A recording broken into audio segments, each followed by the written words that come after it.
Have you ever felt the fragile veil between dreams and reality tear apart, leaving you unsure of where one ends and the other begins?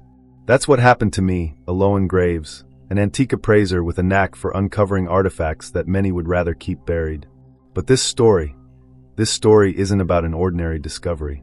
It begins with a cursed music box, an object so steeped in dread that its melody echoes through my mind even as I speak. Its song is not just a haunting tune, it's a harbinger, a warning, and perhaps a curse. But let me warn you, what I'm about to share is not for the faint of heart. It started with a dream, or so I thought. A dream so vivid, it felt like someone was pulling me through time and space, into a reality stitched together by fear and shadows. I stood in a dimly lit attic, the smell of decay thick in the air. The faint flicker of a single candle cast long, distorted shadows on the walls, twisting like living things. My chest tightened, and an unnatural silence enveloped me, broken only by a faint, almost imperceptible melody drifting from the corner of the room. It wasn't just music, it was a sound that seemed to hum in my bones, each note dripping with an otherworldly sorrow that gnawed at the edges of my sanity. I turned toward the sound, and there it was, a small, ornate music box resting on an antique table, surrounded by an aura of inexplicable dread. Its surface was carved with intricate symbols that seemed to shift under the flickering light, their patterns almost hypnotic.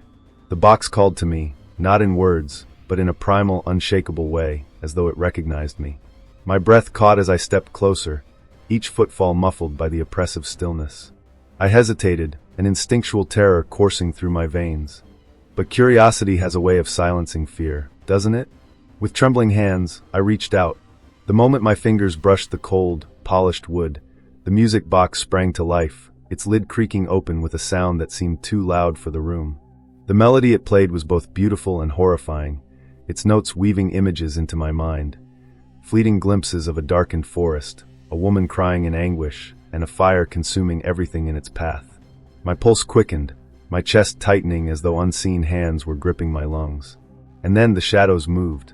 Not like light playing tricks on my eyes, but deliberately, unnaturally, as though something inside them had taken notice of me. A shiver ran down my spine, my instincts screaming to run, yet my feet remained rooted in place. The air grew heavy, suffocating, and the melody slowed, its notes dragging as if the box itself was struggling to keep playing. It was then that I noticed the mirror across the room. My reflection stood perfectly still, even as I turned to look at it. It stared back at me with hollow, accusing eyes, its lips moving silently as though speaking words I could not hear. Panic clawed at my throat as I stumbled backward, knocking over a pile of forgotten antiques. The music stopped abruptly, plunging the attic into a deafening silence. I woke up gasping, drenched in sweat, my heart pounding as though I'd just run for miles. The room was still, the familiar sight of my bedroom offering little comfort. Yet the melody lingered, faint but persistent, like a ghost refusing to let go. That's when I realized this wasn't just a dream. It was the beginning of something much darker. Before we dive deeper into this chilling tale, take a moment to steady yourself. Hit the subscribe button and activate the notification bell, because here on Nightmare Chronicles, we unravel stories that will keep you up at night. If you've ever felt the grip of an unshakable dream or the weight of an unseen presence, you're not alone. Join our community of explorers of the unknown, and remember, some doors are better left unopened. But once you've peeked inside, there's no going back. It was a night like any other, unremarkable in every way. I had fallen asleep without much thought, but what awaited me in my dreams was far from ordinary. The moment my eyes closed, I found myself standing in a place I had never seen before, a vast, decrepit mansion swallowed by darkness. The walls, covered in peeling wallpaper, seemed to groan under the weight of years of abandonment. A chill clung to the air, carrying with it a faint metallic scent, like rust or dried blood. I stepped forward, the floorboards beneath me creaking with an almost human protest. The dim glow of moonlight filtered through cracks in the boarded-up windows, casting jagged, claw-like shadows on the ground. Then I heard it, the faint, haunting melody of the music box, drifting from somewhere deep within the mansion. The sound was distant, yet it seemed to wrap around me, tugging at some buried part of my mind. As I moved closer to the source, the details of the house became sharper, more oppressive. The walls were lined with faded portraits, their subjects' eyes following me as I passed. Each face was distorted, as if the paint itself had melted, leaving behind grotesque impressions of sorrow and rage. The melody grew louder, its notes sharp and dissonant, like a lullaby twisted into something unnatural. A sudden gust of cold air swept through the corridor, carrying with it the scent of damp decay. It brushed against my skin, making every hair on my body stand on end. I turned a corner and entered what appeared to be a grand parlor. The room was vast, its once opulent furnishings now reduced to decaying remnants of their former glory. In the center of the room, on a small pedestal draped in a tattered velvet cloth, sat the music box. It was smaller than I remembered from the previous dream, but its presence was no less commanding. The carvings on its surface glowed faintly, pulsating as if alive. The melody it played was more than music. It was a whisper, a plea, and a warning all at once. Each note seemed to carve itself into my mind, evoking images that I couldn't comprehend, flashes of a burning forest, a child's laughter echoing in the void, and the faint outline of a woman standing in the shadows. I hesitated, my instincts screaming at me to leave. But something about the box drew me closer, an invisible force pulling me in despite the dread coursing through my veins. The closer I got, the heavier the air became, until it felt as though I was walking underwater. My breathing grew shallow, and my chest tightened as I reached out to touch the box. Just as my fingers grazed its surface, the melody stopped abruptly, leaving an unbearable silence in its wake. The room seemed to hold its breath, and then I heard it, a faint, guttural whisper coming from the shadows. The sound was low and indistinct, but its tone was unmistakably malevolent. My eyes darted to the corners of the room, where the shadows had begun to move, writhing like living things. And then I saw her. At first, she was just a shape, a silhouette barely distinguishable from the darkness. But as she stepped closer, her features became clearer. Her face was pale and gaunt, her hollow eyes glinting with a sinister light. Her mouth was frozen in a grotesque grin, but her lips didn't move as she spoke. Instead, her voice echoed in my mind, her words chilling me to my core. "You've heard the song. Now you're part of it." I tried to back away, but my body refused to move. Her outstretched hand pointed toward the music box, and I realized with growing horror that it had started to play again. Only now, the melody was slower, darker, and impossibly louder. The room began to warp, the walls bending and twisting as if the house itself was alive. In a flash, everything went dark. When I opened my eyes, I was back in my bedroom, gasping for air. But something was wrong. The faint hum of the music box lingered in the air, as though it had followed me back from the dream. My hands trembled as I reached for the light, but as the bulb flickered to life, I froze. There, on my nightstand, sat the music box. It was closed, silent, but unmistakably real. I could still feel the weight of its melody pressing down on me, a reminder that what I had experienced was no ordinary dream. It was an invitation, a warning, and perhaps a trap. The following night, I swore I wouldn't sleep. The memory of the dream clung to me like a second skin, and the sight of the music box on my nightstand left me paralyzed with fear. I locked it in the closet, throwing a blanket over it as if that would be enough to keep its presence at bay. But the melody, it lingered, faint yet persistent, seeping into the edges of my consciousness like a slow, creeping poison. When sleep finally claimed me, I was dragged back into the mansion. This time, the atmosphere was different, heavier, darker, as though the house itself had grown aware of me. The once silent corridors now echoed with faint whispers, their words unintelligible but charged with malice. The air was suffocating, thick with the scent of charred wood and something far fouler. I wandered through the labyrinthine hallways, each step feeling like a descent into something deeper, more inescapable. The portraits on the walls were no longer distorted. Now their faces were eerily lifelike, their eyes gleaming with malice as they tracked my every move. Some seemed to smirk, others to grimace, but all of them radiated the same unsettling truth. I was not welcome here. As I ventured further, the whispers grew louder, merging into a cacophony of voices that echoed from every corner of the mansion. They spoke in overlapping tones, pleading, mocking, warning, but one phrase stood out, cutting through the noise like a blade. "The melody binds you." The music box's haunting tune began to play again, faint at first, but with each step closer to its source, the melody grew louder, more distorted. The notes bent and stretched, as if the music itself was struggling to maintain its form. The walls seemed to pulse in rhythm with the song, their surfaces rippling like water disturbed by an unseen force. Then I noticed something impossible. Objects around me, the furniture, the portraits, even the very structure of the house, shifted subtly when I wasn't looking. A chair that had been against the wall was now in the center of the room. A mirror that had reflected my face now showed a different version of me, pale, wide-eyed, and whispering words I couldn't hear. The mansion wasn't just a setting, it was alive, and it was watching me. As I turned a corner, I froze. In the distance, illuminated by the faint glow of moonlight streaming through a broken window, was a door. It was slightly ajar, a dim, flickering light spilling out from within. The melody seemed to be coming from inside, pulling me toward it with an invisible force. My legs moved on their own, my body disobeying the screaming protests of my mind. The door creaked open as I approached, revealing a small, claustrophobic room lined with shelves of old books and trinkets. In the center of the room, on a pedestal draped in black cloth, was the music box. It was smaller now, its carvings more intricate, almost hypnotic. The light in the room pulsed in time with the melody, casting shadows that danced across the walls like malevolent spirits. I stepped closer, unable to resist the pull of the music. The whispers that had haunted me throughout the mansion grew louder, converging into a single voice that seemed to emanate from the box itself. The voice was cold, hollow, and laced with an unsettling familiarity. "You were chosen," it said. Suddenly, the air grew frigid, and the light in the room dimmed. The shadows stopped their frenzied dance, converging into a single, humanoid form that loomed just beyond the edge of the light. My breath caught in my throat as I realized it was the same figure I had seen in my earlier dreams. Her hollow eyes bore into mine, and her mouth opened as if to scream, but no sound came out. I reached for the music box, desperate to close it, to stop the melody and end the nightmare. But as my fingers brushed the lid, a searing pain shot through my hand, and the room erupted into chaos. The shadows writhed and twisted, the walls shook violently, and the whispers turned into deafening screams. I stumbled backward, clutching my hand as the music box continued to play, its melody now warped into something monstrous.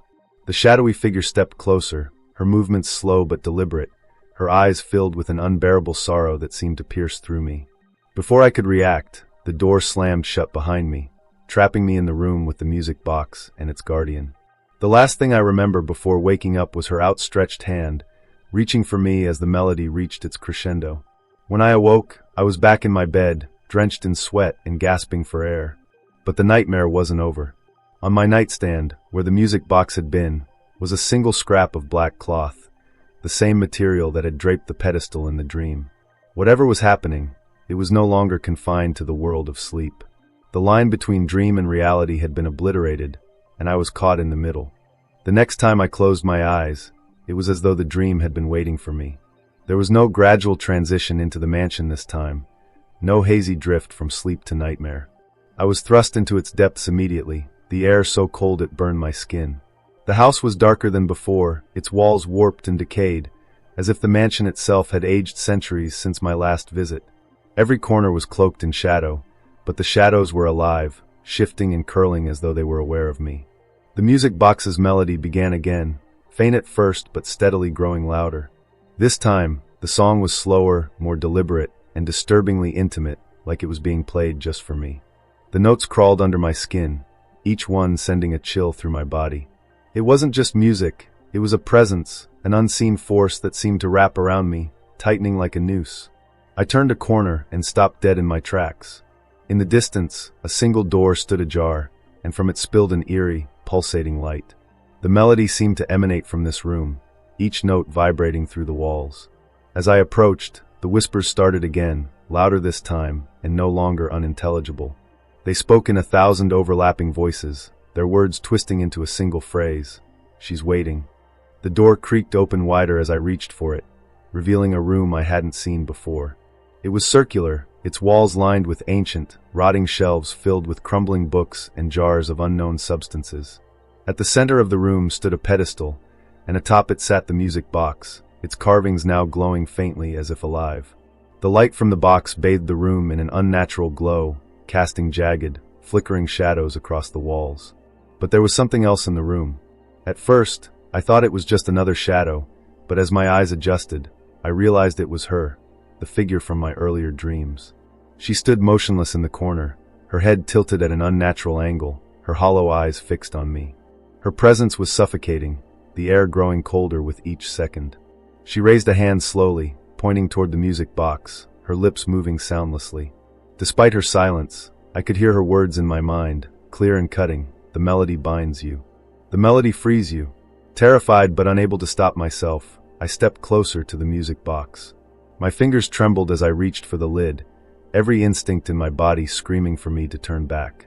The moment I touched it, the lid snapped open on its own, releasing a rush of freezing air that extinguished the faint light in the room.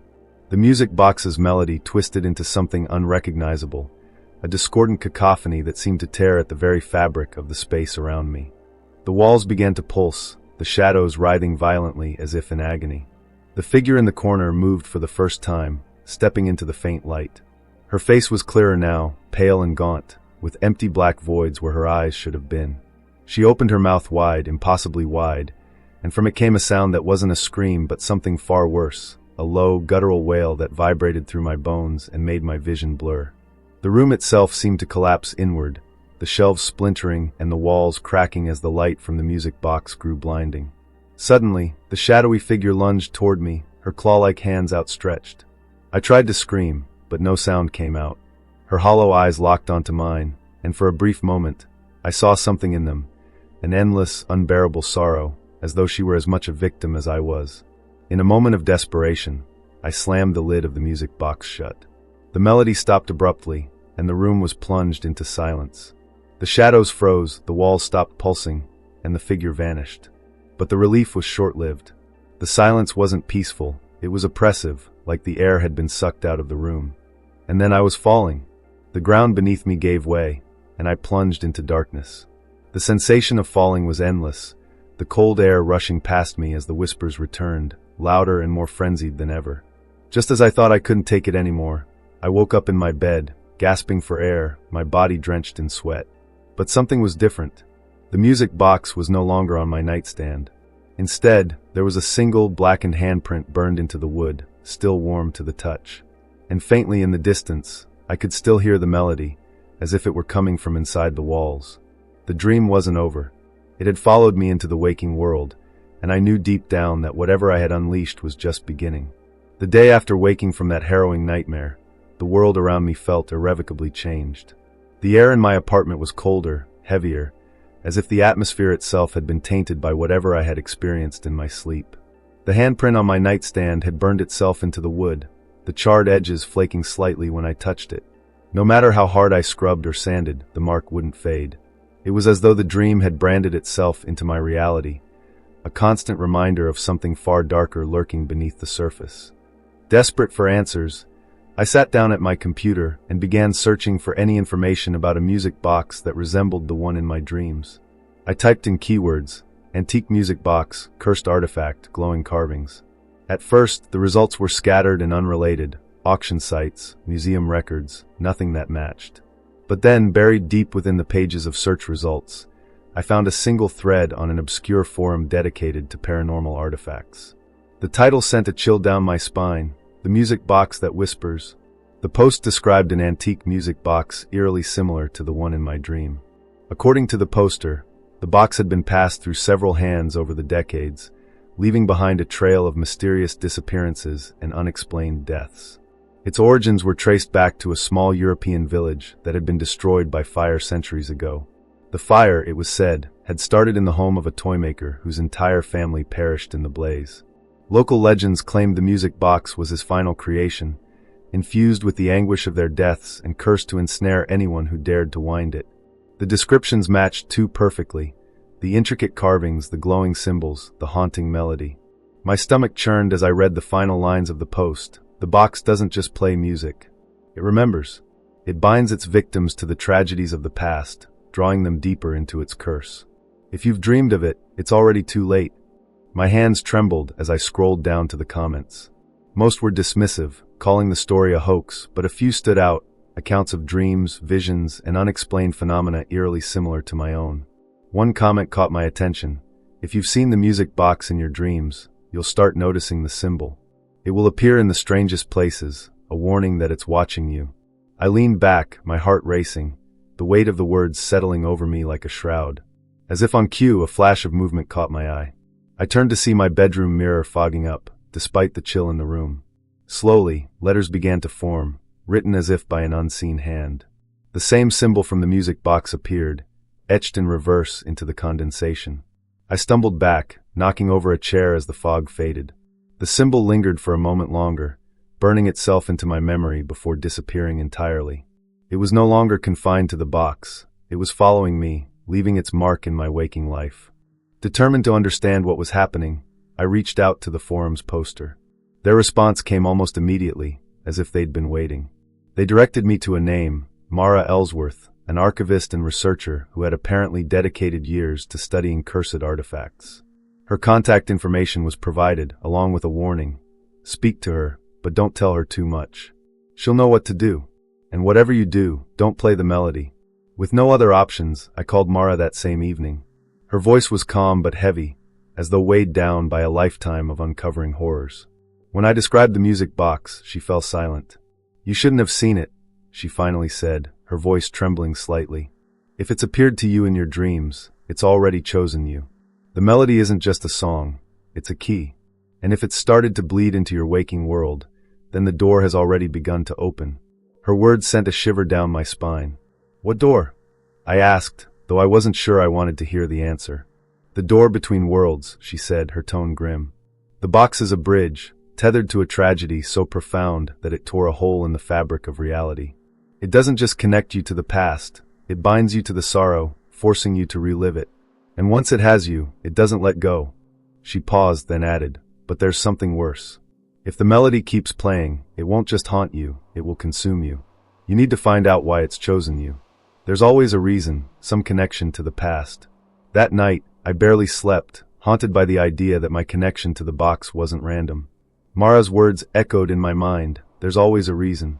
As the hours dragged on, I began piecing together fragments of my memories, searching for anything that could explain why this nightmare had singled me out. Then, in the early hours of the morning, it hit me.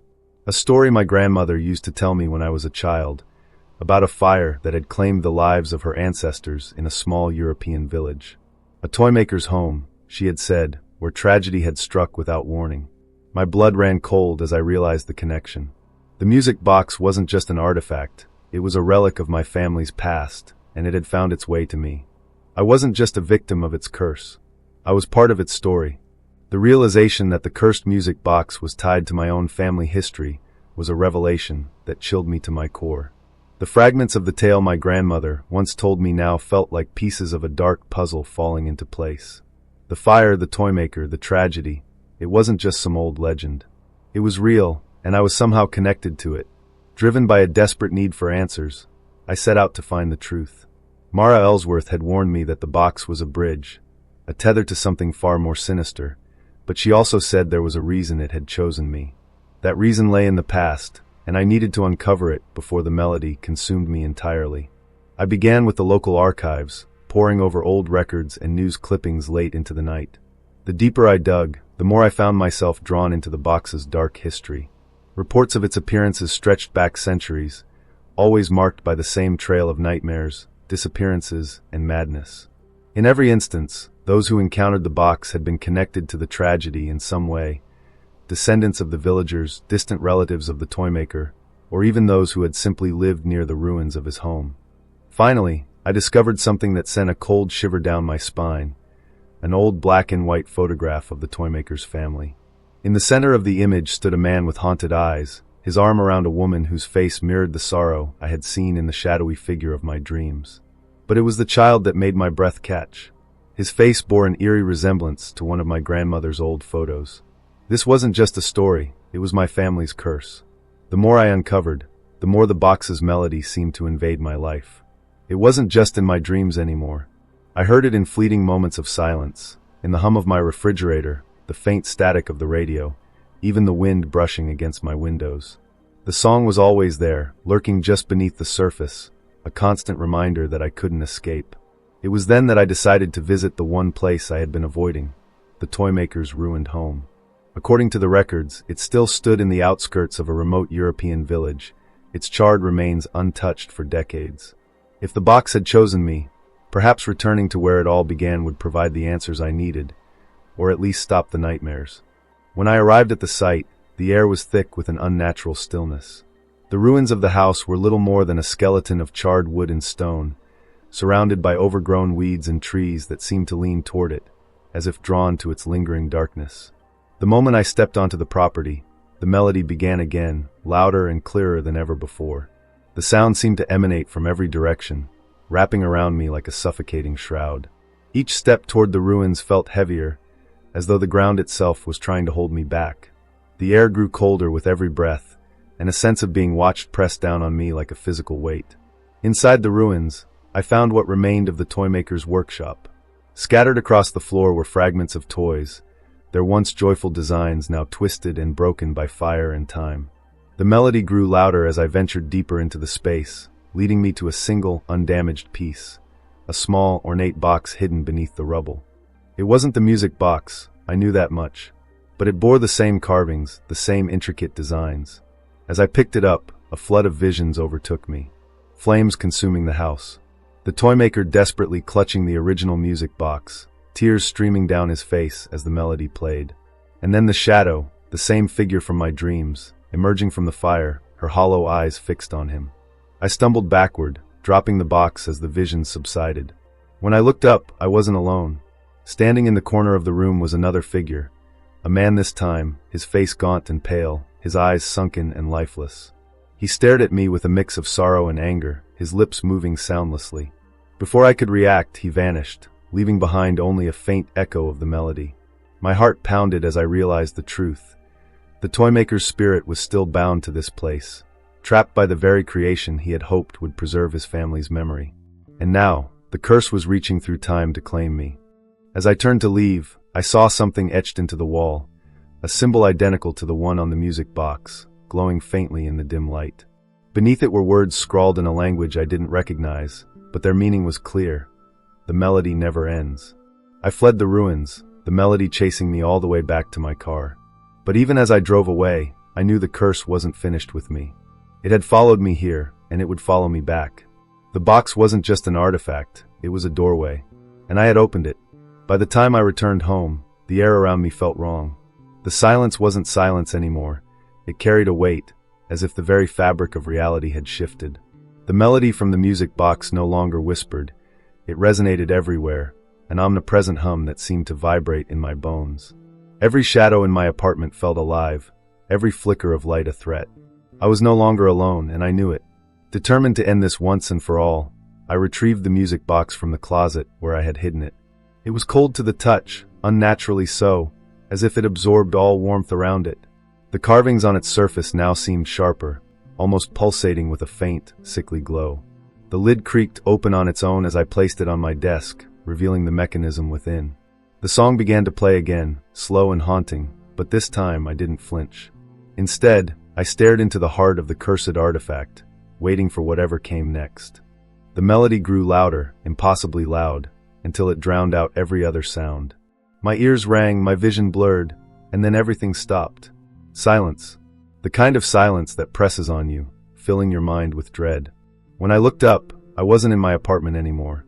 I stood in the charred remains of the toymaker's workshop, but this time, it wasn't a ruin. The walls were intact, the air thick with the scent of burning wood and ash. Flames licked at the edges of the room, casting long, shifting shadows.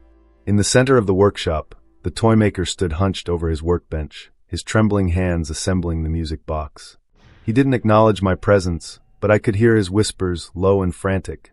"They must stay with me," he murmured, his voice breaking. "I can't lose them. Not again." The realization hit me like a cold wave. I wasn't just watching a memory. I was inside it, a witness to the very moment the curse was born. As he worked, the shadowy figure from my dreams began to take shape in the corner of the room. She stepped forward slowly, her movements deliberate, her hollow eyes fixed on the toymaker. He turned to face her, his face contorted with a mix of fear and desperation. "Please," he begged, holding up the music box. "Take this. Let it bind you instead. Spare them." The shadow tilted her head, her expression unreadable, and then she reached out. The moment her hand touched the music box, the melody began to play, warping and twisting as the flames surged higher. The room shook violently, and the toymaker screamed, his body contorting as though being torn apart from the inside. The shadow turned toward me then, her gaze locking onto mine. For the first time, she spoke, her voice a hollow echo that reverberated through the air. "The melody binds us all. You cannot escape it. I stumbled back as the scene dissolved around me, the flames consuming everything in their path. When I opened my eyes, I was back in my apartment, but the music box was no longer on the desk. Instead, it sat in my hands, the carvings glowing brighter than ever. The melody began again, and this time, the shadow appeared behind me, her presence colder and more oppressive than before. She didn't speak, but I understood her meaning. The music box was no longer just an artifact. It was a choice, a responsibility. Destroying it might free me, but it could also unleash whatever had been trapped within. Leaving it intact would mean living with the curse, bound to its haunting melody forever. As I stood there, the room around me began to darken, the shadows creeping closer. The melody grew louder, more insistent, as though urging me to decide. My breath hitched as I felt the weight of the box in my hands, its cold surface searing into my skin. The shadow stepped closer, her hollow eyes filled with an unbearable sorrow. "Choose," her voice echoed, low and guttural. "The melody cannot end without you." In that moment, time seemed to freeze, the world holding its breath as I prepared to make my choice. Whatever decision I made, I knew one thing: there was no going back. The music box had changed me, bound me to its story, and no matter what happened next, the melody would haunt me forever. The shadows closed in, the melody reached its crescendo, and I made my choice. But even now, as I sit here recounting this story, I can't be sure if it was the right one, or if it was even mine to make. The moment I made my choice, everything collapsed into darkness. The room, the music box, even the oppressive melody that had consumed my every thought, all of it vanished as if the world itself had been swallowed whole. I floated in an endless void, weightless yet crushed by an invisible pressure that threatened to break me. Whispers surrounded me, echoing from every direction, overlapping in a language I couldn't understand. And then just as suddenly as it had begun, it stopped. I woke up in a hospital room, my body drenched in cold sweat. The sterile white walls and faint hum of medical equipment should have been comforting, but they weren't. Something was wrong. My head throbbed with a dull, rhythmic ache, like an echo of the music box's melody that refused to leave me. The doctors said I was found unconscious in my apartment, but they couldn't explain what had happened. No physical injuries, no signs of trauma, just an unresponsive body and a look of terror frozen on my face, according to the paramedics. I tried to convince myself that it was over, that I had somehow escaped the music box's curse. But the signs were everywhere, subtle but undeniable. The blackened handprint on my nightstand had faded, replaced by a faint but unmistakable engraving of the box's strange symbol. The shadows in my room seemed darker, thicker, as if they were watching me. And the melody, oh, the melody, lingered just out of earshot, a faint hum that only grew louder in the stillness of night. The first true sign came a week later. I was sorting through some old papers when I found a photograph I didn't recognize. It was black and white, faded with age, depicting a family standing in front of a small, modest home. At first glance, it seemed harmless, just another relic of the past. But then I noticed the details. The father's haunted eyes, the mother's sorrowful expression, the faint outline of the music box clutched in the child's hands. It was the toymaker's family, my family, and the realization sent a shiver down my spine. Things escalated quickly after that. The symbol began appearing everywhere. Burned into the wood of my furniture, drawn in condensation on my bathroom mirror, scratched into the glass of my windows. It was as though the curse had bled into my reality, an inescapable reminder of the choice I had made. And then there were the dreams, if they could even be called that. Every night, I found myself back in the mansion, wandering its endless halls as the melody played. The shadows were always there, writhing and shifting, but now they spoke to me. Their voices were fractured, pieces of a story that I couldn't fully grasp. They whispered of pain, of loss, of a sorrow so deep it had torn a hole in the fabric of existence. One night, I saw her again, the shadowy figure from my dreams. She stood at the end of a long corridor, her hollow eyes glowing faintly in the darkness. This time, she wasn't alone. Behind her stood dozens of others, their faces blurred and indistinct, their forms barely human. They reached for me, their movements slow but deliberate, their voices overlapping in a chilling chant. The melody binds us. The melody consumes us. The melody is eternal. I woke up gasping for air, my chest tight with an overwhelming sense of dread. But this time, the nightmare had followed me into the waking world. The melody was no longer just a faint hum. It was everywhere, echoing through the walls, the floor, the very air around me. And the shadows, they were moving. Everywhere I went, I felt the weight of unseen eyes, the suffocating presence of something that refused to let me go. Objects in my apartment shifted when I wasn't looking, subtle but unmistakable. A chair moved an inch to the left. A book fell from the shelf without reason. And always, the faint impression of the symbol, etched into every surface like a brand. I've tried to leave, to escape whatever this is, but it's futile. The melody follows me no matter where I go, growing louder the farther I get from the music box. It's as though the curse has tethered itself to me, binding me to its endless cycle. And the worst part, I'm not sure I want to escape anymore. The melody has become a part of me, a constant presence that I can't imagine living without. It whispers to me in moments of silence, drawing me back to the music box like a moth to a flame. I know that opening it again would be a mistake, but the urge is growing stronger with each passing day. Sometimes I catch glimpses of her in the corners of my vision, the shadowy figure, always watching, always waiting. She doesn't move or speak, but her presence is enough to send chills down my spine. I can feel her disappointment, her sorrow, her rage. She's waiting for me to finish what I started, to take my place in the melody's endless cycle. As I sit here writing this, the music box is on the desk in front of me, its lid slightly ajar. The melody is faint but insistent, a siren's call that I can't ignore. I know that opening it again will seal my fate, but the choice no longer feels like mine to make. Before you close this video, take a moment to look around you. Do you hear the melody? Do you see the symbol? If you've made it this far, perhaps the curse has already found you too. Share your theories in the comments. What do you think the melody truly wants? Why do you think it chose me? And remember, once the melody begins, it never truly ends. Subscribe to Nightmare Chronicles if you dare, and join us next time, if you can still sleep. Until then, keep the lights on, and pray the shadows don't find you.